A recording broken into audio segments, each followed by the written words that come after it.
Se você já travou em Isaías 14:12 e Apocalipse 22:16, você não está sozinho. Porque a pergunta é desconcertante.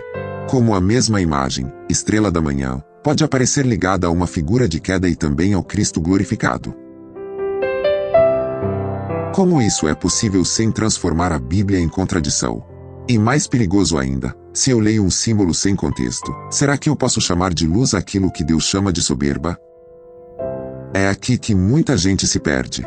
A tradição cristã ouviu a palavra latina Lúcifer, guardou isso na memória como nome próprio, e a discussão ficou envolta em névoa. Mas a palavra não foi dada para produzir névoa, foi dada para acender discernimento. Em Isaías 14:4, antes mesmo de a frase famosa aparecer, o texto nos dá a chave: você entoará este cântico contra o rei da Babilônia. Aí está o alvo imediato. O profeta aponta primeiro para um rei humano, para um império intoxicado de poder, para a arrogância vestida de glória. E então o símbolo explode. Em Isaías 14:12, a canção zomba da pretensão. Como você caiu dos céus, ó estrela da manhã, filho da alvorada. Já em Apocalipse 22:16, Jesus diz sem hesitar: eu sou a raiz e o descendente de Davi, e a brilhante estrela da manhã. O mesmo símbolo. Dois contextos. Duas glórias totalmente diferentes. Uma é brilho roubado, outra é luz essencial. Uma quer subir à força. A outra já reina por direito eterno. E quando você entende isso, não apenas resolve um enigma bíblico, você aprende a discernir a diferença entre aparência espiritual e glória verdadeira. Então vamos ver isso acontecendo agora, dentro da própria Escritura, onde a soberba fala alto, cai duro, e a verdadeira luz permanece de pé. A palavra profética não começa com curiosidade acadêmica. Ela começa com o império esmagando gente, oprimindo, pisando, exigindo reverência. Em Isaías 14:4, o profeta entrega um cântico contra o rei da Babilônia. Não é uma ideia solta. É uma provocação santa. É a canção que nasce quando o opressor finalmente vacila. E quando essa canção começa, ela não tem tom de pena. Ela tem peso de veredito. O rei que parecia intocável agora é assunto de lamento e de zombaria. O homem que fazia tremer nações agora vira exemplo de ruína. Você sente o choque desse momento porque a Babilônia não vive de humildade. A Babilônia vive de altura, de nome, de muralhas, de imponência, de propaganda. E de repente o profeta ergue a voz como quem diz: você se achou estrela. Você se imaginou amanhecer. Mas o seu brilho era só fumaça na frente do fogo do Deus vivo. Em Isaías 14:7 e 8, a própria criação respira aliviada. Toda a terra descansa tranquila, todos irrompem em gritos de alegria. Até os pinheiros e os cedros do Líbano exultam por sua causa e dizem: agora que você foi derrubado, nenhum lenhador vem derrubar-nos. Olhe isso acontecendo. O opressor cai, e até as árvores entram na canção. Não porque árvores tenham vaidade poética, mas porque a tirania era tão pesada que a libertação sacode tudo. O machado que subia contra os cedros agora jaz no chão. O braço que invadia territórios agora não alcança nem o próprio futuro. O poder que parecia inevitável agora vira memória. E nesse descanso da terra, o profeta afia a ironia. Porque o texto não elogia a estrela caída. O texto expõe a farsa do brilho. Agora a pressão sobe. O rei não fala ainda, mas o coração dele já está sendo aberto diante de nós. E a Escritura, quando expõe um coração soberbo, não o faz com bisturi frio, faz com fogo. Em Isaías 14:12, a frase atinge como golpe: como você caiu dos céus, ó estrela da manhã, filho da alvorada. Como foi atirado à terra, você, que derrubava as nações. Perceba a ironia. Chamar de estrela da manhã aqui não é coroação. É desmontagem. É como se o profeta olhasse para aquele rei e dissesse: você se vendeu como aurora. Você se apresentou como o grande brilho do horizonte. Você construiu sua imagem como se fosse inevitável, como se ninguém pudesse contestar sua ascensão. Mas agora o mundo vê você no chão. Sinta a queda em detalhes. O homem que antes andava cercado de vozes submissas agora encontra silêncio hostil. Os dedos que apontavam destinos agora tremem. A garganta que emitia ordens agora sente gosto de pó. O peito que inflava com títulos agora aperta, porque a respiração de quem cai não sai com majestade, sai em arrancos. Talvez ele ainda tente se convencer. Talvez pense, isso é passageiro. Eu me reerguo. Eu já esmaguei outros. Eu já atravessei crises. Eu ainda sou eu. Mas a palavra já pronunciou sentença. E quando Deus desmonta um trono de soberba, não há propaganda que reconstrua a glória. Então o profeta nos deixa ouvir o segredo do coração.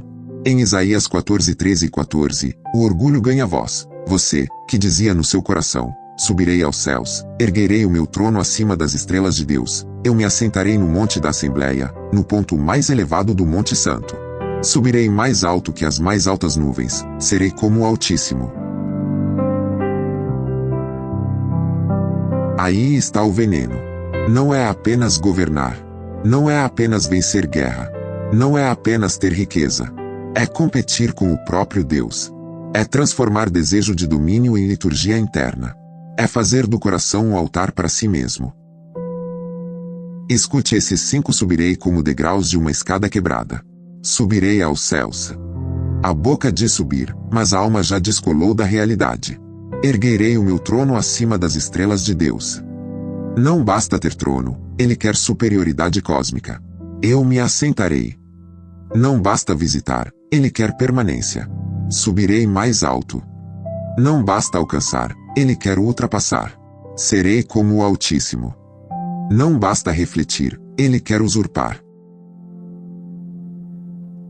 É isso que a soberba faz. Ela nunca diz basta. Ela não quer gratidão, quer centralidade. Não quer serviço, quer adoração. Não quer responsabilidade, quer exaltação sem limites. E por isso o texto não pode ser lido como se Estrela da Manhã aqui fosse um elogio simples. Não. Aqui o brilho é sarcasmo profético. Talvez você quase ouça os conselheiros do império ao redor desse rei. Um deles inclina a cabeça e diz, com medo de contradizer, meu senhor, sua glória enche a terra. Outro, mais hábil em bajulação, acrescenta, as nações só respiram por sua permissão. E por fora o rei permanece estável, mas por dentro há uma fome feroz. Porque a soberba nunca se alimenta do que tem. Ela se alimenta da próxima altura. Ele toca o braço do trono, sente a madeira talhada, sente o peso do anel no dedo, e pensa que isso ainda é pouco. Seu coração não diz, Deus me deu muito. Seu coração diz, por que não tudo? E agora veja o contraste brutal da Escritura. Em Isaías 14:15, depois de toda essa escalada verbal, vem uma frase curta como martelo. Mas às profundezas do Sheol você será levado, irá ao fundo do abismo. Não ao trono. Não ao topo. Não às estrelas. Ao abismo. A sentença de Deus desfaz em uma linha a arquitetura inteira do orgulho humano. O coração diz subir, Deus diz descer. A ambição diz altura, a santidade responde profundezas. O corpo sente antes da mente admitir. O joelho fraqueja. O impulso de controle se dissolve. O homem que calculava o futuro agora encara um destino que não consegue negociar. É isso que Isaías 14 faz. Ele rasga o verniz da pretensão. E enquanto muita gente lê apenas a imagem famosa e corre para fórmulas prontas, a Escritura pede atenção. Em Isaías 14:4, o alvo imediato é o rei da Babilônia. Em Isaías 14:12 a 15, a linguagem cresce, se torna elevada, ecoa padrões espirituais mais profundos, e por isso tanta gente percebe aqui mais do que política nua e crua. Mas o ponto principal permanece firme. Deus está zombando da glória usurpada. É aqui que a tradição mais tarde carrega a palavra Lúcifer, tomada da tradução latina para portador da luz, e a memória cristã passa a usá-la como nome ligado a Satanás. Há um motivo para isso não soar completamente estranho aos ouvidos da igreja, porque a linguagem de Isaías 14 ecoa o padrão eterno do mal, a soberba que quer ocupar o lugar de Deus. E ainda assim, se você apaga o contexto, você erra a mão. Porque o texto não está distribuindo títulos honoríficos iguais para personagens iguais. O texto está desmontando uma falsificação. E esse padrão da falsificação não mora apenas na Babilônia antiga. Ele se move pela Escritura inteira. Você o sente no jardim, quando a tentação sopra que a criatura pode ser como Deus. Você o escuta em impérios, em reis, em sistemas, em corações religiosos. Você o percebe em qualquer ambiente onde a glória deixa de ser recebida com temor e passa a ser agarrada como troféu. É por isso que esse tema não cabe em um versículo isolado. A Bíblia faz esse assunto pulsar em várias cenas. E para entender o falso brilho, nós precisamos pisar também no território onde a queda espiritual é descrita em outro registro, não para confundir os textos, mas para ouvir o mesmo padrão do mal. Jesus está voltando dos 72 discípulos, e a atmosfera é de impacto. Eles chegam vibrando. A respiração vem rápida. Os olhos estão acesos. Senhor, eles dizem, até os demônios se submetem a nós, em teu nome. Isso está em Lucas 10:17. Eles não conseguem conter a surpresa. O que antes era temor agora vira espanto santo. Eles pronunciam o nome de Jesus, e forças ocultas recuam. Você quase sente o coração deles bater no pescoço. A missão saiu do ensino e entrou no confronto. Eles provaram que o reino de Deus não é abstração. E então Jesus responde, em Lucas 10:18, eu vi Satanás caindo do céu como relâmpago. Não confunda.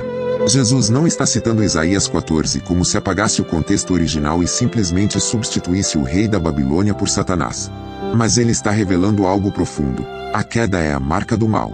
O que se ergue contra Deus acaba precipitado. O que se exalta diante do Altíssimo não permanece em pé. Eu vi Satanás caindo do céu como relâmpago. A frase sai curta, mas é carregada de peso. Relâmpago não desce devagar. Relâmpago rasga. Relâmpago fere a escuridão por um segundo e some, deixando o ar tenso. Jesus olha para a vitória dos discípulos e enxerga um sinal maior. O reino das trevas está perdendo terreno. Pense no que isso faz com a nossa leitura. Em Isaías 14, a soberba imperial sobe na imaginação e desce no juízo. Em Lucas 10:18, Jesus declara a derrota de Satanás com a violência súbita de um relâmpago em queda. O padrão se confirma. O mal pode parecer alto, pode parecer luminoso, pode parecer invencível por um instante, mas a sua trajetória diante de Deus é descendente. E isso prepara o nosso coração para o ponto mais decisivo de todos, quando a mesma imagem de brilho matinal aparece, não como ironia, não como máscara arrancada, mas como glória verdadeira na boca do próprio Cristo. Mas antes de chegarmos lá, a Escritura nos entrega outro fio antigo, uma promessa que atravessa séculos como brasa escondida. Um profeta é contratado para amaldiçoar. Balaão sobe, vê Israel de longe, tenta entregar veneno com linguagem sagrada, mas Deus lhe toma a boca. Em Números 24:17, ele diz, eu o vejo, mas não agora, eu o avisto, mas não de perto. Uma estrela surgirá de Jacó, um cetro se levantará de Israel. Agora o símbolo da estrela não está zombando de arrogância. Está anunciando o governo legítimo. Está prometendo um rei que não precisa roubar a altura, porque a autoridade lhe será dada pelo próprio Deus. Olhe a força disso. Balaão quer controlar a palavra, mas não consegue. A boca abre e sai profecia maior do que a intenção dele. Os lábios se movem, a língua forma sílabas que ele mesmo não domina, e uma estrela surge no horizonte da esperança bíblica. Não é a estrela da soberba que diz subirei. É a estrela prometida por Deus. Não é o brilho de um império erguido sobre violência. É o sinal de um cetro legítimo. Sinta a diferença. O rei da Babilônia, em Isaías 14, fala do fundo do coração inflado. Subirei, erguerei, me assentarei, serei. A promessa de Números 24 não nasce do ego da criatura. Ela desce da boca de Deus, mesmo usando um profeta de intenções tortas. A soberba fabrica títulos para si. O Messias recebe promessa do Pai. E é essa diferença que precisa entrar no seu peito hoje. Porque o mundo vive chamando ambição de unção, exibicionismo de favor divino, autopromoção de autoridade espiritual. Mas a palavra pesa tudo. Agora a noite fica mais densa. Séculos passam. Impérios mudam de nome. Jerusalém sofre. A igreja nasce em meio à pressão. Há perseguição, há lágrimas, há martírio, há cansaço.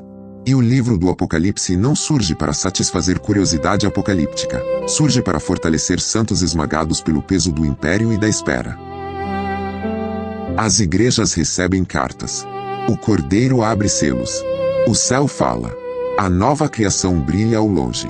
E no fim, quando o coração do discípulo já arde com tudo o que ouviu, Jesus mesmo toma a palavra.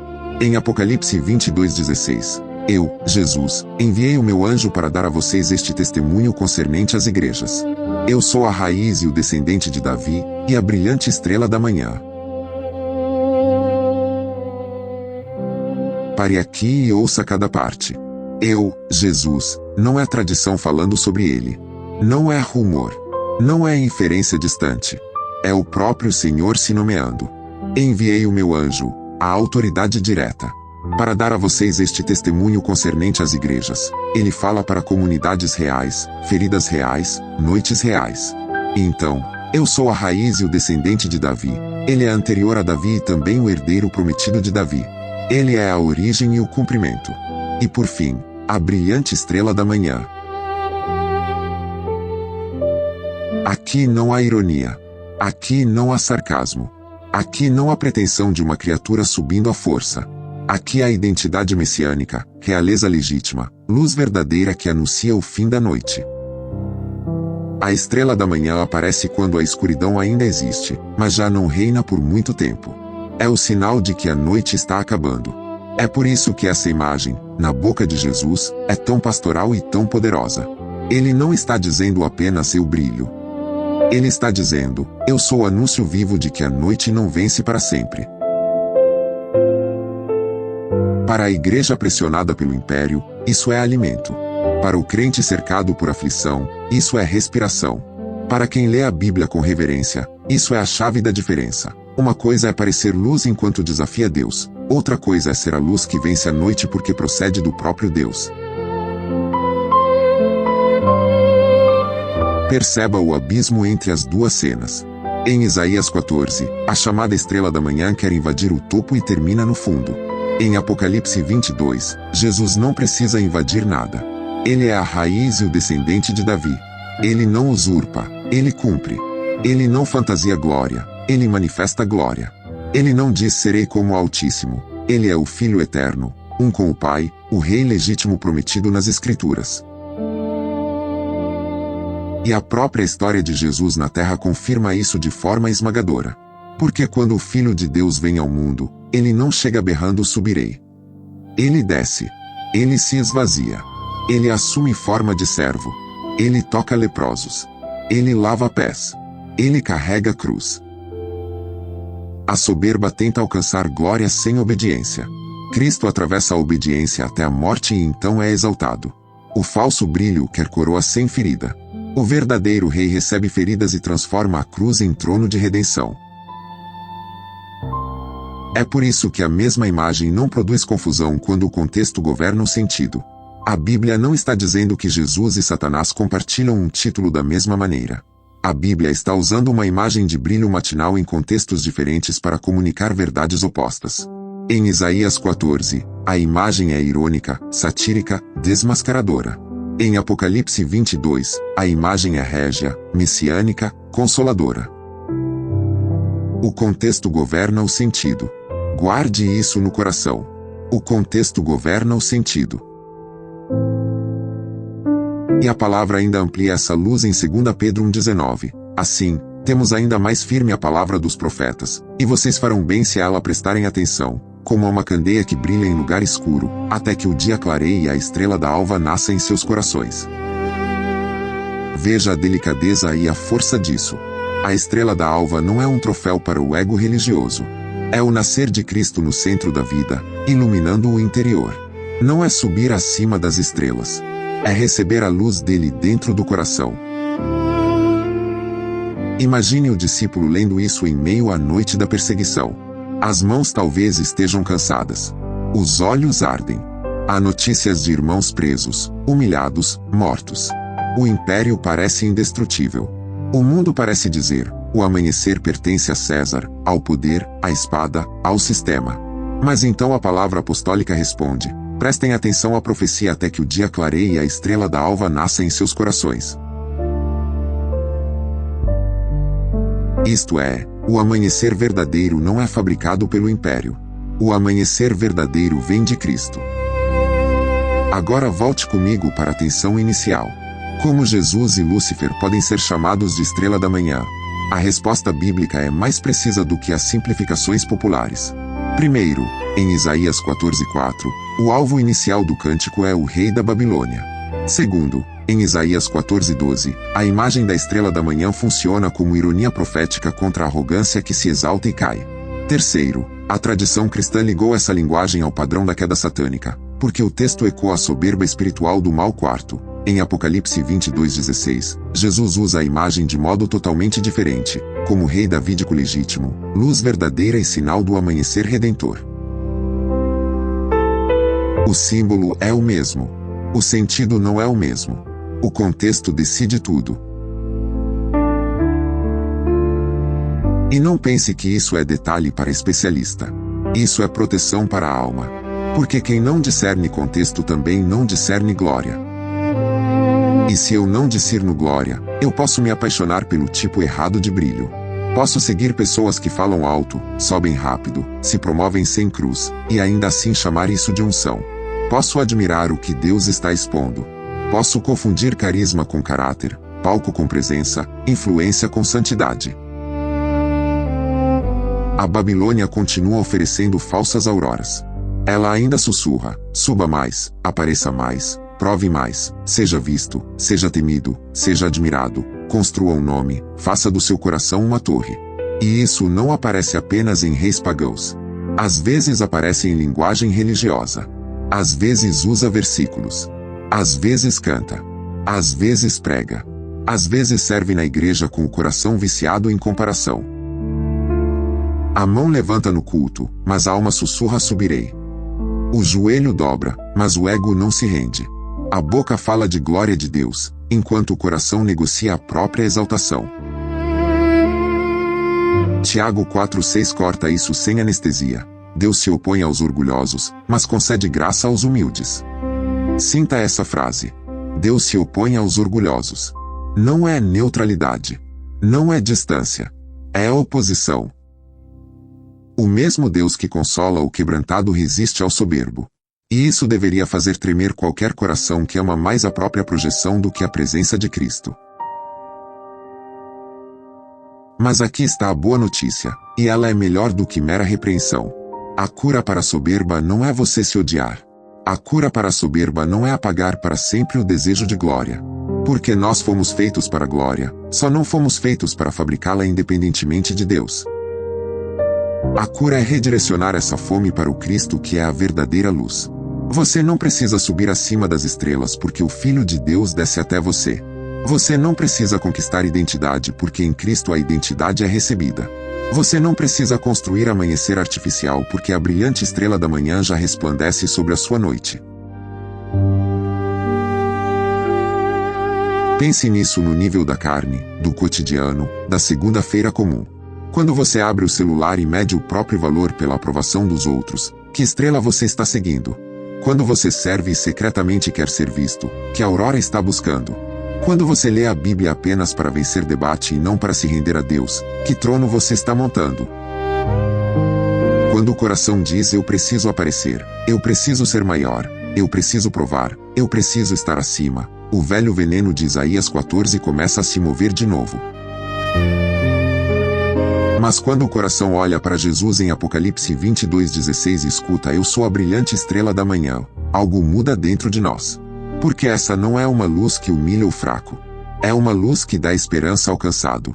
Não é uma luz que pede que você escale o céu. É uma luz que entra na sua noite e diz: eu já vim, eu sou o rei, eu sustento a promessa, eu termino o que comecei. A soberba grita: suba. Cristo diz: venha. A soberba exige performance. Cristo oferece presença. A soberba cria ansiedade. Cristo gera adoração. E talvez alguém me ouça agora carregando uma dúvida antiga. Anos lendo esse tema com desconforto. Anos pensando: será que a Bíblia se contradiz? Será que esse símbolo bagunça tudo? Não, meu irmão. Não, minha irmã. A palavra está firme. O problema nunca foi a escritura. O problema é quando a gente pega uma palavra, arranca do chão onde Deus a plantou, e tenta fazê-la florescer em outro lugar. Isaías 14:4-15 e Apocalipse 22:16 não competem entre si. Eles se iluminam quando lidos com contexto. Um desmascara a glória falsa. O outro revela a glória verdadeira. E há algo ainda mais íntimo aqui. Talvez você não se veja como Babilônia. Talvez você se veja mais como alguém vivendo à sombra dela. Cansado, ferido, oprimido por sistemas, comparações, pecados, memórias, vozes interiores. A noite se alonga. O coração enfraquece. O futuro parece embaçado. Então ouça o Cristo do Apocalipse. Ele não diz apenas que haverá amanhã um dia. Ele diz que ele mesmo é a brilhante estrela da manhã. Isso significa que a esperança do crente não é um conceito. É uma pessoa. Uma pessoa viva. Uma pessoa que reina. Uma pessoa que venceu a morte. Uma pessoa que não precisa imitar glória porque é a própria revelação da glória de Deus. E se ele é a brilhante estrela da manhã, então a sua noite não é final. Seu pecado não é final. Sua confusão não é final. Seu cansaço não é final. A opressão que parece eterna não é final. Porque quando a estrela da manhã surge, a noite já recebeu sentença. É por isso que estudar a Bíblia com reverência é ato de sobrevivência espiritual. Não é capricho intelectual. É como aprender a reconhecer a voz do pastor no meio de vozes sedutoras. O contexto protege você da mentira. O contexto impede você de chamar trevas de luz. O contexto impede você de demonizar o que Deus santificou e de santificar o que Deus está julgando. E hoje, talvez, o Espírito Santo esteja fazendo exatamente isso com você, treinando seu discernimento para que sua adoração fique mais pura. Então aqui vai o veredito espiritual desta jornada. O falso brilho sempre se alimenta da soberba e termina em queda. A verdadeira glória pertence a Cristo e sempre gera esperança, humildade e vida. Esse é o centro. O rei da Babilônia em Isaías 14 encarna a arrogância que quer ser como o Altíssimo e por isso desce ao abismo. Jesus em Apocalipse 22 é a brilhante estrela da manhã, o rei legítimo, a promessa cumprida, a luz que anuncia o fim da noite. Agora o espelho. Porque essa história antiga é a sua história hoje. Todos nós, de um jeito ou de outro, enfrentamos o chamado das falsas auroras. O ego religioso. A autopromoção. A comparação. A ambição sem cruz. O brilho de palco sem fruto de caráter. A vontade de parecer elevado sem passar pelo quebrantamento. E todos nós também precisamos de um amanhecer que não conseguimos produzir sozinhos. Precisamos de Cristo nascendo de novo no centro dos nossos afetos, como em 2 Pedro 1,19, até que a estrela da alva brilhe em nossos corações. E aqui está o convite. Não um convite de fórmula. Um convite de resposta. Se essa verdade te alcança hoje, não saia apenas aliviado por ter entendido o enigma. Saia rendido à luz verdadeira. Diga ao Senhor, com sinceridade: Jesus, eu rejeito o brilho falso. Eu rejeito a necessidade de parecer grandicente. Eu rejeito a ilusão de subir por mim mesmo. Sê tu a minha luz. Sê tu o meu amanhecer. Sê tu a estrela da manhã sobre a minha noite. E se você percebe áreas de soberba, não fuja. Traga isso para Cristo. Ele não humilha o quebrantado. Ele humilha a soberba para salvar o soberbo. A graça para quem se rende. Tiago 4,6 ainda está de pé. Deus se opõe aos orgulhosos, mas concede graça aos humildes. Então humilhe-se diante dele. Não para desaparecer em vergonha, mas para receber identidade verdadeira.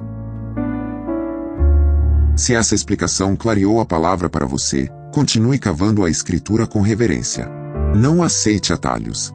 Não aceite frases soltas como se fossem doutrina pronta. Volte ao texto. Leia Isaías 14, 4-15. Leia Apocalipse 22, 16. Leia Números 24, 17. Leia 2 Pedro 1,19. Veja como a Bíblia respira a unidade sem perder a precisão. E quanto mais você olhar para Cristo, menos sedutor o brilho falso vai parecer. Porque quem vê o amanhecer verdadeiro já não se prostra diante de luzes artificiais. Eu oro para que a dúvida que queimou por anos em muitos corações hoje vire adoração. Que o símbolo não te confunda mais. Que a Escritura te guie. Que a glória falsa perca força sobre você. E que Jesus, a brilhante estrela da manhã, encontre em você um coração ensinável, humilde e cheio de esperança. Se essa palavra falou com você, ore agora mesmo onde você está. Não com pressa. Não como ritual. Mas como alguém que finalmente reconhece a diferença entre o brilho que cai e a luz que salva. Em nome de Jesus. Amém.